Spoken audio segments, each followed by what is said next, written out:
Hey guys, thanks for tuning in to another broadcast. Today I want to talk about Brian Michael Bendis versus Dan Slott, or more specifically, A Tale of Two Iron Men. So initially this was going to be a review of the Invincible Iron Man number 596, but then I saw that Brian Michael Bendis was in the news for his upcoming Superman work over at DC. He gave an interview with Forbes magazine that was quite interesting, where he stressed the role of the writer and the artist in terms of shaping culture, and that fit in with all sorts of things that are in the news lately. Dan Slott is obviously coming on board Iron Man as well, and I thought Brian Michael Bendis' interview with Forbes magazine would be a nice way to kind of talk about the problems that Dan Slott is going to have coming in, and just kind of tie all these threads together with things that have been happening recently. I won't rehash all of it, but you guys know that there was a bit of a hubbub between me and another YouTuber in terms of whether Twitter is a child's toy or not, or whether the comic book culture is something that we should be fighting for. Now, I find it highly ironic that the people that were downplaying the significance of Twitter and social media, they did so only days before the Atlantic article about EVS, Ethan Van Sciver, came up that obviously didn't materialize. The editor-in-chief stepped in and kind of put the kibosh on all of that. But then, all the weirdo Nazi stuff that happened with creators attacking Ethan Van Sciver, and in many ways, running him off Twitter. So, anyway, Bendis gave this article about what he wants to do with Superman. It's called Bendis to Write Superman, Revive Jinx World, and Oversee New Custom Imprint at DC Comics. I will link to the Forbes article in the description section for you guys to check out, because I don't want to cover all of it. I obviously want to concentrate on the cultural part. So let's get into this. It says, Bendis' enthusiasm for the partnership isn't merely rhetoric. In an era where mass media and mobile platforms offer more constant entertainment options and artistic content than ever before in human history, Bendis feels he's part of a new dynamic that will reinvigorate the comic market and remind the world where the biggest movie and TV genres got their start. He says, quote, "What people who make comics do is unique, as special as anything that goes on in any part of the culture," Bendis insists. "We're all dedicated to making sure people understand that comics are where it all starts, and comics are still the most exciting place to read about these characters and hear about these characters." Bingo! Bendis and I are on the exact same page on this one. We might disagree with politically on things, but we both know that comics are very important to the cultural mosaic. He's not downplaying it at any point in this interview. And if you go back to his, I've talked about in the past when the New York Times ditched the comics on the bestsellers list, he had some words about that as well.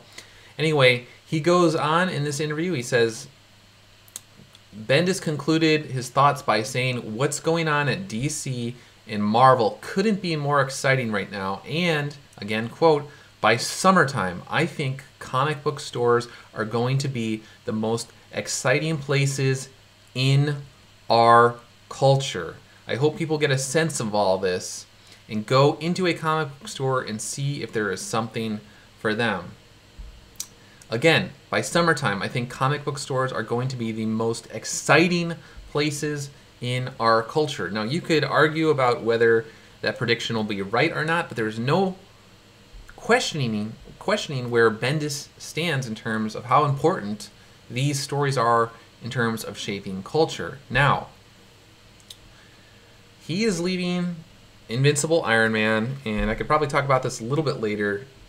His work at Marvel on his way out the door was incredibly spotty. We'll say that. Sometimes you got the old Bendis, you know, the best of him, and sometimes you got the worst. And in fact, in 596, which Diversity in Comics has covered, Captain Cummings has covered, I think Yellow Flash probably covered it as well, but I'm not 100% sure on that.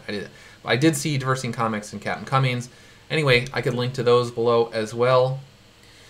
Bendis is someone who really gets it, and even when he's at his worst, you can tell that he takes the craft of writing incredibly seriously, and he takes the stance that culture is important very seriously. Now, a glimpse into Dan Slott, who's taking over the book.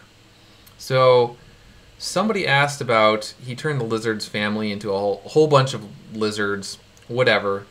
In and of itself, that's something that could be reversed. I'm not going to make a big deal about that, although I do think it's kind of weird. Someone says, why do you think this was okay? Why did you think it was completely okay to destroy Kurt's character? What goes through your head when you come up with these idiotic ideas? So, anyway, Dan's reply is, usually, man, that's messed up. Do it. And that is Dan Slott to a T. He's not lying about that. And if we go back to his Twitter feed, again, this is a guy who does these passive-aggressive retweets. He shares things where he says just really mean things about anyone who disagrees with him politically. And again, this all ties into culture. If you agree with Brian Michael Bendis, Dan Slott's peer within the comic book industry, that this stuff shapes culture, that the writers shape culture, then you cannot separate what they're doing from their social media presence. Again, Dan Slott has over 114,000 Twitter followers that look at his feed every day. And they are seeing things at these vagina head marches.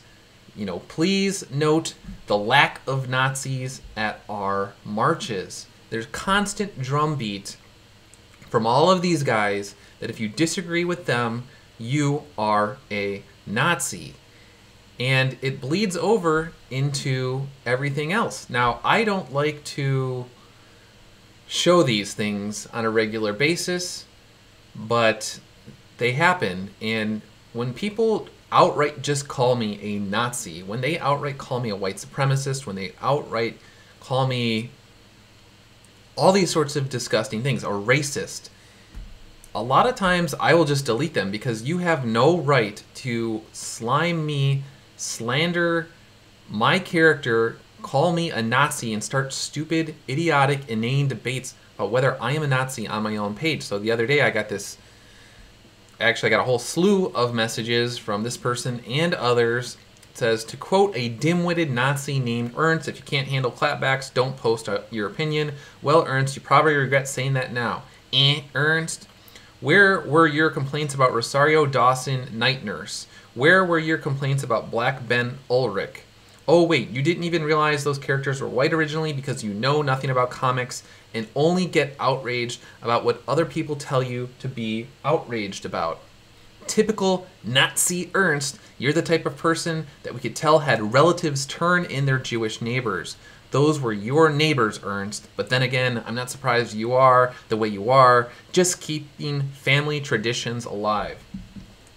That's the kind of stuff I receive, and I would bet good money that this person follows guys like Dan Slott and others who frame guys like me as a Nazi simply over a political disagreement. Now, I think it is completely bizarre that because I didn't make videos about Rosario Dawson as Night Nurse or a Black Ben Ulrich, that, you know, I actually love the Daredevil Netflix series. I have given it rave reviews on my blog. I haven't really even covered it on the YouTube channel at all.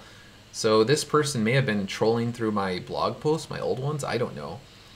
But the fact remains, again, these people are on a regular basis coming into my channel, calling me the Red Skull for all intents and purposes, calling me a Nazi.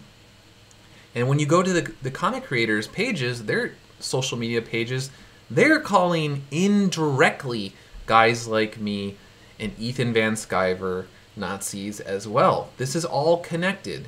They see themselves as Indiana Jones, and they have determined that Ethan Van Sciver, myself, Diversity in Comics, Captain Cummings, we are all the Nazis that are being punched by Indiana Jones. And it ran Ethan off Twitter because of the constant drumbeat, again, of negativity. What are you supposed to do? And I said, just a reminder for those who know what I'm talking about, Twitter is not a child's toy. If it were just a toy, then ideological lynch mobs wouldn't be able to run off professionals like EVS. That is true. This is much more serious than people think. And Brian Michael Bendis is telling the truth when he talks about the importance of culture. Again, if you want to get a glimpse into the kind of person that's taking over Iron Man, Dan Slott says, and I'm sure as he's watching this right now, I know you watch, Dan, hello, just stay tuned. He says, I've got tons of Iron Man storylines mapped out. There's no brain swapping. I do this for a living. Give me some credit. I promise I found new ways to piss some of you off. Winky face. Now he says he's joking. And just hold on here. And people got upset. And I will tell you in a moment why people are upset. And he responds to the people that were upset, this tweet's been an incredible litmus test for those who found it funny, those who played along and been funny with it, the few who've been triggered by it. Says the guy who's triggered on a regular basis about political stuff. And then he goes on, and the select few who've tried to use it to trigger others. I'm assuming he will try and say that I fall into that last category. The new Iron Man book, more than anything, is gonna be fun. Is it going to be fun, Dan? Now, again, he wants to cast the people that were quote-unquote triggered by him saying he was going to plan to piss people off. And he just discounts the fact that for years on The Amazing Spider-Man, these guys used anger to market the books. Superior Spider-Man #9, Marvel, under Dan Slott. It ends here. Superior no more. The hottest comic in comics comes to a turning point that will get you angrier than you were after Spidey #700. They knew that they were making people mad. They were poking people on purpose. And then they always act shocked when you get upset. That's exactly what they tried to do. And then as soon as people come at them, then they act shocked. Dan Slott is the same exact person who in 2014 told, I think it was a CBR, I could look for that link as well and link to it, but he said that he was treating Peter Parker like a quote meat puppet. And people get upset at that. And then when they get upset, Dan wants to act like he's the victim. Why are you coming at me? Because you literally said you treated Peter Parker like a meat puppet. You and Marvel marketed your books with the explicit purpose to get people angry, and your behavior, it has consequences down the line. There are repercussions for the way that you have behaved in the past. It shades how people interpret what you say into the present and the future, Dan. Lack of self-awareness as usual. And again, just to revisit what Brian Michael Bendis says, what people who make comics do is unique, as special as anything that goes on in any part of culture. So if these guys are creating something that is unique and special to the culture, obviously people will gravitate to them in their social media feeds, their interviews. They will take what they say, they will glean information about it, they will draw conclusions, they will extrapolate things about our culture, the way to behave. It's not a joke. People see these guys as role models, whether they want to admit it or not. If you're into comics, if you're into artistic endeavors, they see them as important. Now, Brian Michael Bendis, again, he's going to Superman in Iron Man 596. There are portions of this book where there's doom. The old Bendis is alive and well. It's exciting stuff. But in the very same book, you have Tony Stark's mom on ridiculous Iron Man sleds. This lady's like 75 years old. She's got the exact same body, the legs. Look at the legs on this 75-year-old woman, the same as Mary Jane's supermodel, wearing the tight pants. Probably's got a butt the same as MJ. The only thing that's different is she has white hair, no wrinkles. Apparently when you're Tony Stark's mom, you defy age and you could hang on to Iron Man sleds that are probably going, by the looks of it, the speed streams like 60 miles an hour. Who knows? Now, Bendis, in this conversation towards the end, he had, whether you agree or disagree with the adopted dad thing, which I think is just absolutely ridiculous, the dialogue showed that this guy, he understands human relationships, and he takes the craft of writing very seriously. When Brian Michael Bendis is at his best and he has people playing off each other, he can do really good work. And that he is leaving this book and being replaced by Dan Slott, it's not going to be good, because Dan Slott says everything's going to be fun. Well, Iron Man traditionally has had it's had gravitas to it. It's had more serious. You got alcoholics in there, people overcoming their demons. They're demons in a bottle. And Dan Slott comes in, the guy who turned Peter into Ask Me About My Feminist Agenda, emasculated man boy. We're going to have problems. The guy who says, when he's asked about what he thinks when he's doing messed up things to characters, that he says, "Man, that's messed up, do it." Bad things are going to happen with Iron Man. I do not see how this guy surpasses Bendis in terms of quality. Even Bendis at his worst with Riri Williams is better than Dan Slott at his best. And again, that's because Bendis, whatever flaws he has, I don't see Bendis framing people who disagree with him politically as Nazis. I don't see him going out of his way to anger fans. I see him as a guy who puts his head down and writes and writes and writes. And when he's not writing, he's just doing normal stuff. Again, I might disagree with him politically. I might disagree with the conclusions he reaches in terms of his worldview.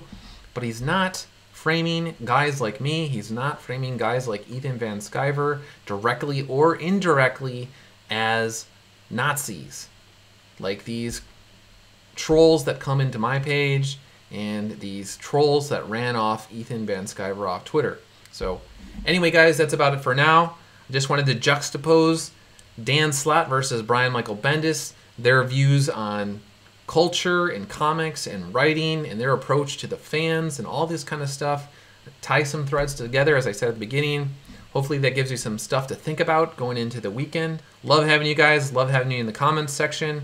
Appreciate it, and I'll see you soon. See ya.